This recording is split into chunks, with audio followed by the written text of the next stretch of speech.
Hola amigos, soy Patricia Salinas y esto es A Mi Manera, un programa que llega a ustedes desde los 103.9 de la FM de Radio Nacional y en simultáneo a través de la señal digital 7.3 de TV Perú, que también se puede ver por Movistar y Claro TV.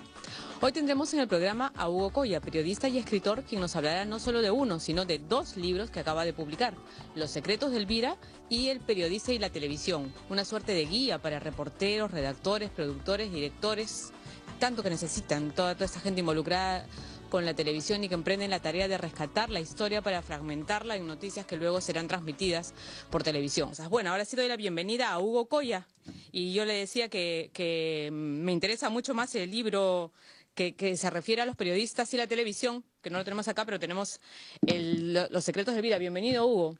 Muchísimas gracias, Tú sacas Patricia. libros de a dos. Bueno, en realidad ha sido una feliz coincidencia. El libro El periodista y la televisión lo comencé a escribir el año pasado. Y por razones editoriales se demoró la impresión y al final coincidió con este otro que sí estuve haciendo este año. Entonces presenté los dos en la feria de Ricardo Palma. Entonces fue uno detrás de otro, pero en realidad, si somos objetivos, el libro de periodista de la televisión lo escribí el año pasado y Los secretos de Elvira es de este año, ¿no? Pero recién acaban de llegar a las librerías. A ver, hablamos primero entonces de Los secretos de Elvira, que está aquí lo tenemos, que es una historia que, como muchas cosas, a ti te llegan de casualidad, ¿no? Eres un hombre con suerte, un periodista con suerte. Y mira, lo que ocurrió fue, en el caso de Los secretos de Elvira, lo descubrí en el 2005 cuando estaba investigando mi otro libro, Estación Final, y que es sobre los peruanos muertos en los campos de concentración en la Segunda Guerra Mundial, y me informaron de que había una espía peruana. Y esto a raíz de que el gobierno británico había desclasificado una serie de documentos sobre la Segunda Guerra Mundial y ahí se mencionaba a la peruana.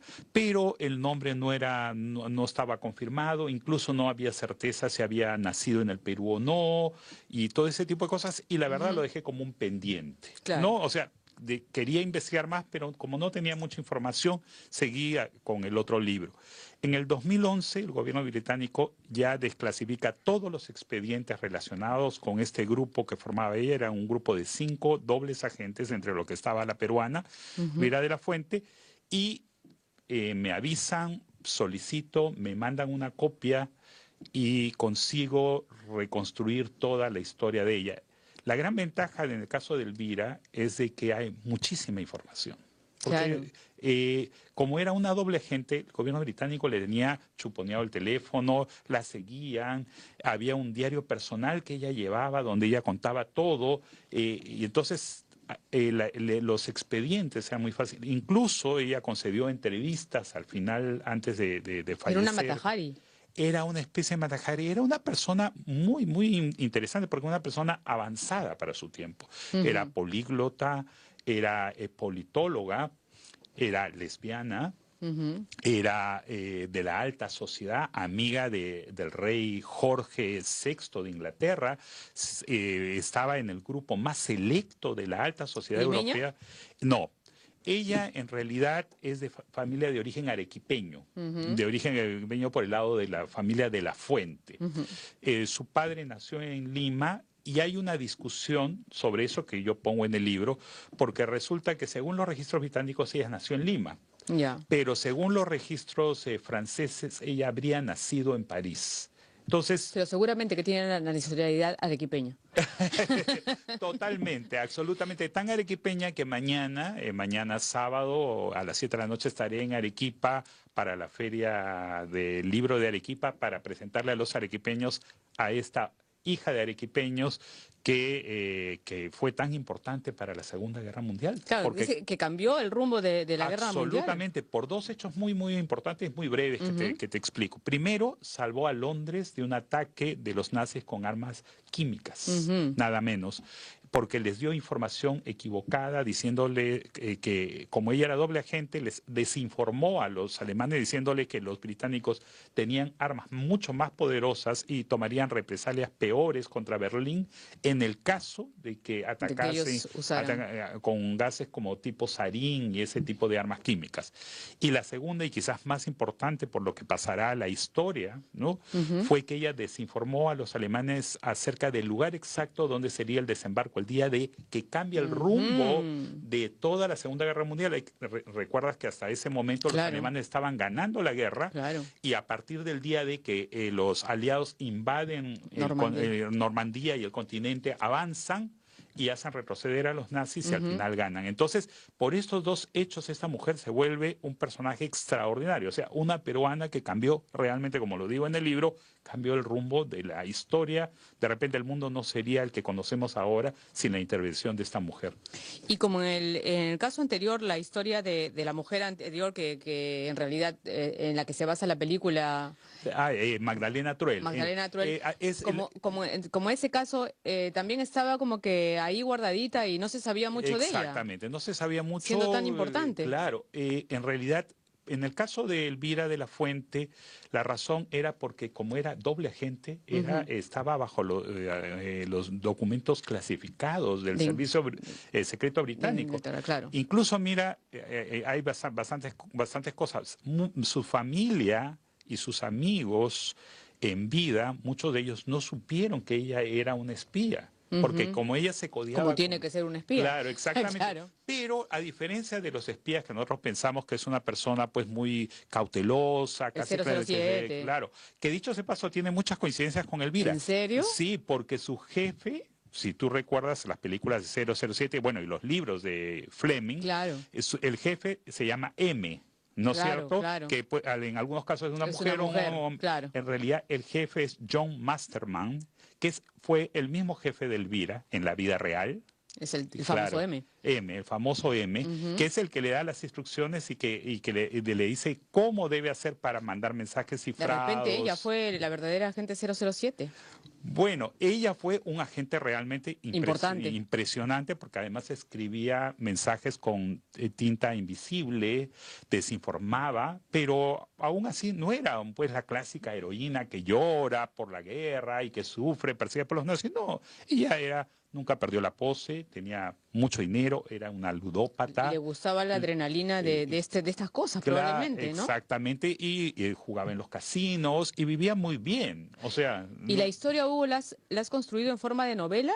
Totalmente novelado. Es más, para quien lea, parece una novela, ¿no? Pero a pesar de que los hechos son reales todos. Exactamente. O sea, la diferencia entre una novela y esto, o sea, yo siempre, como tú sabes, me especializo en investigaciones. En literatura de no ficción o investigación periodística. Entonces, todos los hechos son reales, solo que lo narro en forma de novela para ser más atractivo, interesante y divertido para el público. Y además la vida de esta mujer es tan interesante que de repente no has necesitado añadir nada de ficción. No he necesitado para nada. Definitivamente no he necesitado nada porque ella ya es un personaje que yo creo que el más febril novelista podría, como sea, supera cualquier imaginación, ¿no? O sea, realmente es impresionante ella. Ahora, cuéntanos un poco de tu viaje. Antes de irte, te tuvimos acá cuando supimos que Hollywood iba a hacer la película basada en el libro de Estación Central. Estación Final. Estación Final. Y ya fuiste y recorriste las locaciones. Sí, Cuéntanos. Te cuento. Estamos en este momento en pleno proceso de preproducción de la película, que va a durar hasta septiembre del próximo año. ¿Qué cosa es lo que hice? Fui a Francia y me reuní con los productores franceses porque una parte importante de la película se va a filmar en Francia. Entonces lo que ellos querían ver eran las locaciones exactas, los lugares donde vivió Magdalena Truell, dónde fue detenida, dónde trabajó. Y la gran ventaja que tiene París es que han conservado muy bien su patrimonio. Entonces, todos los lugares donde ella estuvo, donde vivió, donde fue detenida, donde trabajó, todos están intactos. Entonces, eso era una gran ventaja para que ellos pudieran determinar en el guión si podía o no filmarse ahí. Entonces, además, estimar la cuestión de costos, tiempo de permanencia, la reconstrucción de los ambientes y todo, porque lógicamente hay una parte en interiores que se filmará en Hollywood, que es lo normal, Claro. digamos, para reducir costos. O sea, no todas las películas que vemos son todas hechas en escenarios naturales, tú Claro, lo sabes, sería imposible hacerlo. Entonces, están en pleno proceso del guión, de la elaboración del guión. Yo tengo que estar viajando a fines de enero o principios de febrero a Los Ángeles ya para la firma formal del contrato de los derechos y donde debería estarse anunciando formalmente ya quién es el director de la película y el inicio del casting que debería acabar tan tarde como julio o agosto del próximo año. O sea, la filmación comienza en septiembre y debe llegar la película a los cines a fines del 2016 o principios del 2017. Pero tú tenías en la cabeza ya a la actriz que querías que... Bueno, en realidad es una combinación. Una de las candidatas muy fuertes es Audrey Tautou, que es la misma de la película Amélie y que también ha actuado en El Código Da Vinci con Tom Hanks. Tengo entendido que hay conversaciones. Ya hay conversaciones, sí leí que ya le habían dicho y sentido. entonces pensaba que ya la chuntaste porque tú a ella la tenías en la cabeza. Claro, o sea... ¿Fue casualidad o tú la sugeriste? No. En realidad quienes lo sugirieron fueron la gente en las redes sociales. Ya. Comenzaron a hablar y que comenzaron a proponer y decir quién te gustaría y la gente comenzó a opinar libremente.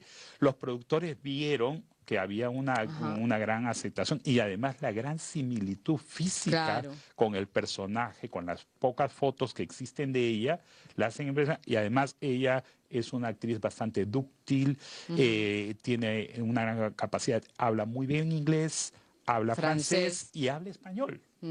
Entonces reúne todas las características, tengo entendido que ya incluso ha recibido un primer borrador del guión y están en plenas conversaciones. Ahora, me suena que Elvira también puede ser una película.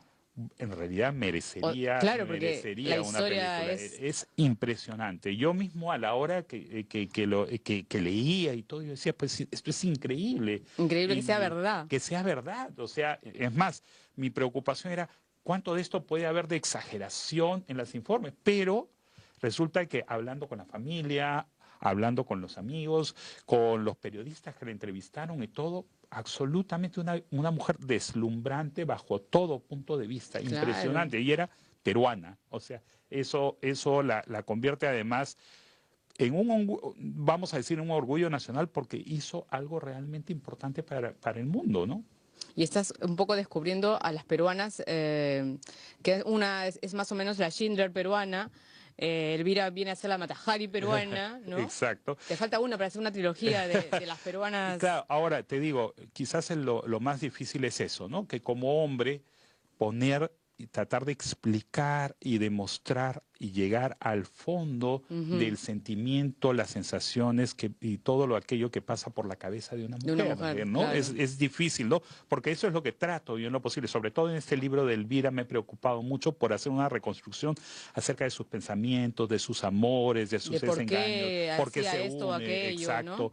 ¿No? Tiene algunas frases impresionantes en su propio diario. Una frase, por decirte, cuando ella se divorcia de su marido, le pide el divorcio, ella le pide el divorcio al marido era un multimillonario, le agarra y le dice una cosa que podemos decir en este horario. Ella dice, yo quería ser tu gran amante, pero me convertiste apenas en tu esposa.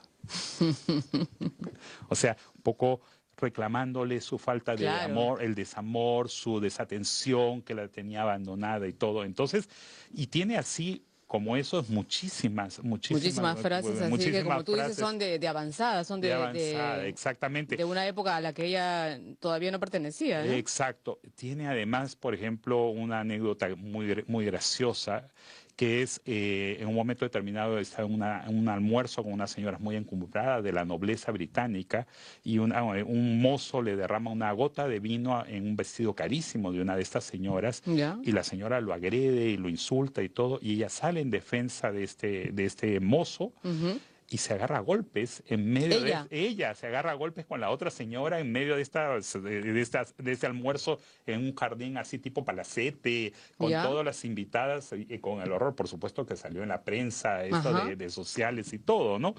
Y cosas así, o sea, una mujer extraordinaria en todo sentido de la palabra, ¿no? Muy preocupada con los que no eran tan favorecidos, pero al mismo tiempo una mujer frívola que vivía y que nunca le faltaba el dinero, más allá de su preocupación era si había caviar para acompañar el champán esta noche o ese tipo de cosas en medio de la guerra. Pero al mismo tiempo sí tenía cierta preocupación por otras cosas. Exactamente. Se Claro, preocupaba por el avance de los nazis, claro. por esto, intenta salvar ese mundo que ella conoció desde muy pequeña, que era la Francia ocupada. Muchos de sus amigos son presos o pierden el estatus de millonarios o de ricos. Entonces, es en realidad, una reconstrucción de una historia muy interesante y como tú dices que podría ser perfectamente Una una película película, sin sí, ningún sí. problema. Ya que tiene los contactos en Hollywood, ya anda separando y diciendo, Bueno, les estoy mandando el libro de todas claro, maneras, de ¿no? todas maneras, yo creo que sí. Ahora, todo esto tiene mucho que ver también con el otro libro que has presentado hace poquito, porque es la muestra de cómo un periodista, cuando hace realmente periodismo y periodismo de investigación sobre todo, puede incluso ir tan lejos de encontrar estas historias increíbles y que podrían morirse en el olvido si alguien no escarba un poco, ¿no? Que somos nosotros, los periodistas, los llamados a hacer eso, cuando lo que hace el periodismo actual es escarbar en historias que realmente parece que son mentira, o en inventar historias truculentas y absurdas y que en realidad ni siquiera son interesantes. Eh, ¿Por qué decidiste escribir el periodista y la televisión? ¿Es realmente una guía para toda la gente que está involucrada en ese tiempo? ¿Que sentiste que había una necesidad de una guía por cómo estaba yendo la televisión, el periodismo en televisión? Mira, yo creo que definitivamente sí. Yo soy profesor, además de periodista, soy profesor en la Universidad Católica Ujú. desde hace más de 9 años. Y el gran drama entre comillas, por supuesto, es de que no tenía ni no hay suficientes libros de origen peruano Ujú, sobre ujú. la televisión. Entonces tú lo sabes como Claro. crítica de televisión, sabes las dificultades que hay. O sea, usamos bibliografía extranjera, Ujú. el set no es el set sino el plató, Claro. y una serie de términos que no se emplean en nuestra realidad nacional, pero además O incluso la historia de la televisión peruana no es la misma, no pues, es que la la misma, de exacto, la otros. evolución, Exacto. la situación actual y todo.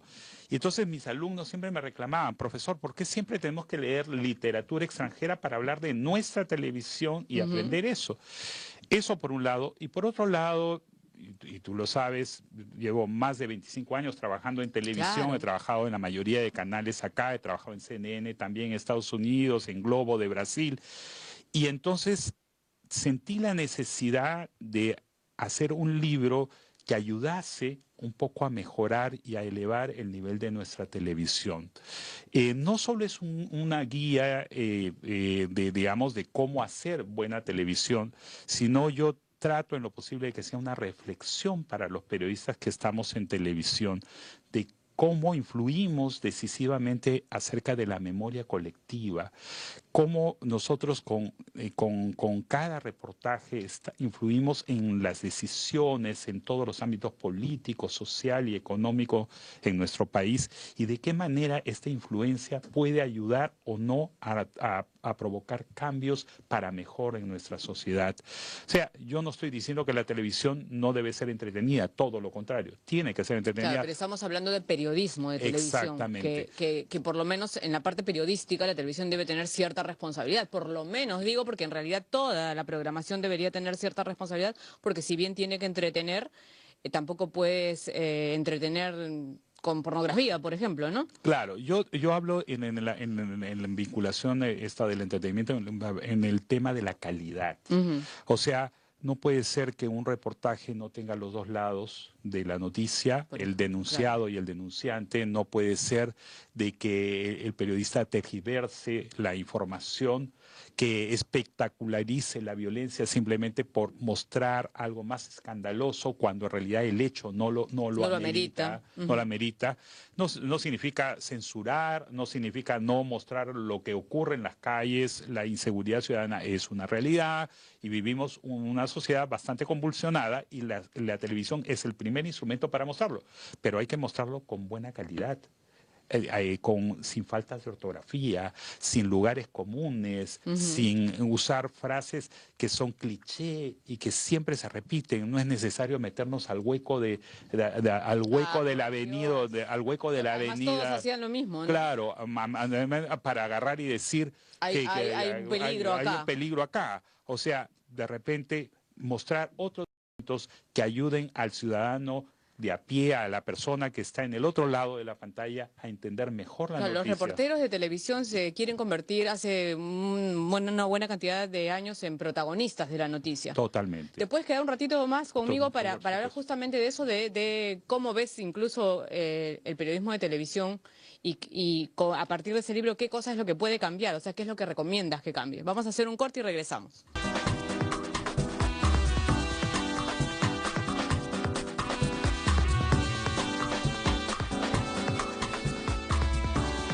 Y escritor que además ha escrito aparte del libro Los secretos de Elvira, del que ya hablamos, el periodista y la televisión, y justamente nos quedamos en eso, en el periodista y la televisión, y tu análisis más o menos de lo que es el periodismo televisivo actualmente. Mira, yo creo que el periodismo televisivo, si hacemos una retrospectiva, ha evolucionado muchísimo, sobre todo con la llegada de la alta definición y la televisión digital terrestre. O sea, producto de eso... Técnicamente estás hablando. Técnicamente, exactamente. Técnicamente ha evolucionado porque ahora hay una mayor interacción con el público, hay una mayor participación, incluso se crean hashtags con las redes sociales, el público participa, interviene, reclama. Pero están bien usadas las redes sociales en colaboración, digamos, con el periodismo en la parte periodística lo que se trata, pero es una interactividad, yo creo que relativa, y es una interactividad para que el público participe de los contenidos. O sea, de alguna manera me mande su foto, su video, si ve algo que está pasando en la calle, todas esas cosas. Denuncias, está ocurriendo algo. Y eso, el reportero ciudadano. Exacto, el reportero ciudadano. Pero eso, lamentablemente, al no haber un filtro, muchas veces ocurre de que una cosa menor o una cosa que no ha sido debidamente corroborada, porque el ciudadano se queja por algo, pero si el periodista no va y verifica, no constata que esto efectivamente ocurrió o que... Claro, y en el momento que las redes son la fuente del periodista. Exactamente, la fuente, o sea... Y ni siquiera se toman el trabajo de contrastar si realmente lo que le mandan a alguien por Twitter es cierto. Claro, y si hablamos de la cantidad de errores y de horrores que tú sabes a cada rato ocurren en las redes sociales, han matado gente. El propio Chespirito que se ha muerto ahora se murió muchísimas veces antes y lo mataban la gente irresponsablemente o no, o se dejaban llevar por un rumor y los periodistas rubricamos eso al agarrar y transmitirlo en la televisión o en los medios de comunicación. Entonces hay un tema de responsabilidad y de ética que lamentablemente todavía no hemos conseguido este justo medio. Eso por un lado. Por otro lado, también hay el tema de la espectacularización de la violencia.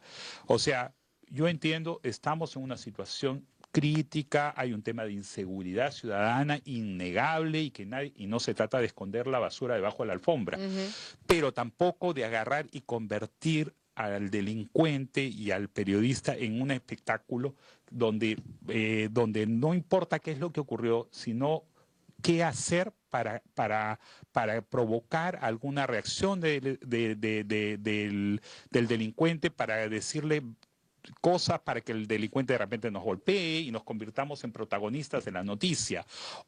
Y el delincuente casi también en un personaje famoso, ¿no? Exactamente, lo volvemos un famoso, o cosas, pues, preguntas obvias que deberíamos hacer que no hacemos y preguntas tontas que también hacemos. Por ejemplo, sigue pasando, y yo lo he pasado hace poco aquí, cuando tenemos la oportunidad de hacer un picadito de algo que hemos visto.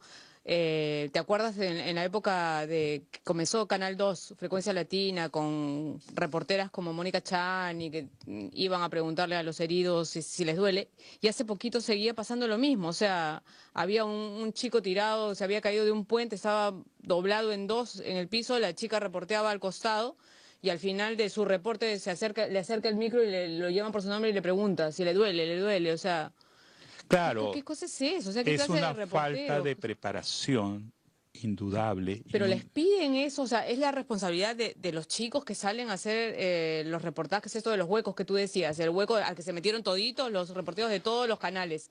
¿Les pedirán por esta cosa del rating que además también manda en los noticieros, que ya bueno fuera que el rating se convierte en un dios para los programas de entretenimiento, pero también en la parte periodística manda el rating? Absolutamente. El rating es lo que hace sobrevivir o no a un programa de televisión. Entonces, la noticia se convierte, y por eso decía, en un espectáculo, en un entretenimiento, y la obsesión, y ahora que hay ese rating en tiempo real, donde los productores y los directores están en los switchers mirando el minuto a minuto cómo va evolucionando, y si una nota no funciona, la levantan y la sacan y colocan otra, y ese tipo de presiones no contribuyen a que el ciudadano esté debidamente informado. Al contrario, de repente muchas veces la información es incompleta, pero como no está concitando o no tiene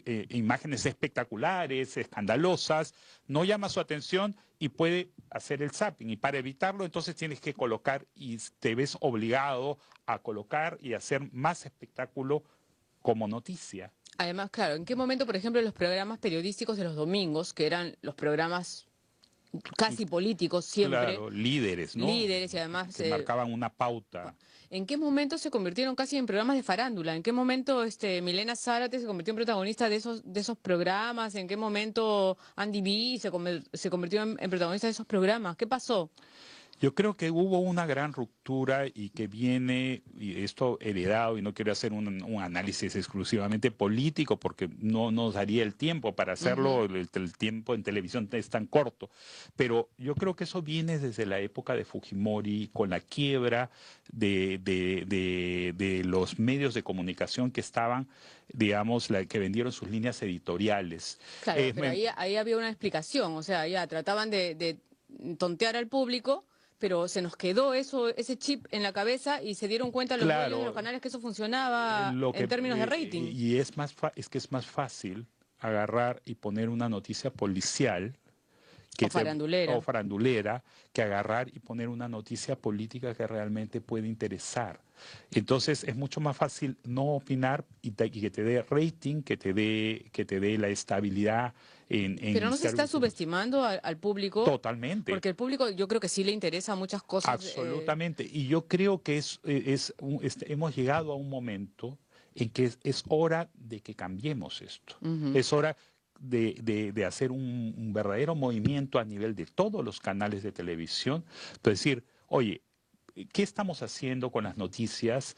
¿Es esto lo que realmente el público y el país merece a estas alturas en el año 2014, ingresando al 2015? Claro. Debemos agarrar y modificar. Estamos informando adecuadamente. Claro, yo no me quiero convertir en líder de la moral ni nada, porque realmente... No se trata de eso, sino de hacer periodismo de verdad, por lo menos. Hacer periodismo, denuncia lo que tienes que denunciar, informa lo que tienes que informar de manera objetiva, veraz, como corresponde. Por ejemplo, ¿no te parece un exceso en la cobertura que le han dado a Chespirito, a la muerte de Chespirito? Porque eso está vinculado directamente al rating. Solamente fue por rating, ¿no? El rating es esto, porque es apelar a esto. Porque por Dios, ni en México, o sea, Televisa por razones obvias, porque hay incluso cuestiones políticas por las que Televisa usaba a Chespirito en este momento, justo en este momento, para tapar ciertas cosas. Pero acá... Bueno, yo vi una cosa que me llamó la atención. Algunos reportajes, algunos de los canales de televisión enviaron... casi todos. Exacto. Y veía yo las imágenes del Estadio Azteca, que no estaba lleno. No estaba lleno. Que no estaba lleno. Mañana convocaban y llamaban y decían, por favor, vengan a pasar Claro, el día y sin acá. embargo, los reporteros peruanos decían que estaba lleno. Que estaba lleno y que el drama y que México estaba paralizado. Y era mentira. Y era mentira. Era mentira. O sea, estaban inflando y la pregunta noticia. es ¿por qué? Claro, ¿por qué mentir? ¿Por qué si yo estaba comunicándome en ese momento con periodistas mexicanos y los periodistas mexicanos me decían, mira, no sé nada del Estadio Azteca, no sé a qué hora será el entierro, no sé si mañana, porque no le estamos dando importancia. Nosotros en este momento no nos interesa tanto Chespirito. Y acá en el Canal 4 habían hecho un altar para que la gente vaya a tomarse foto con el barril. O sea... Claro, o sea, lo que ha habido, ¿no?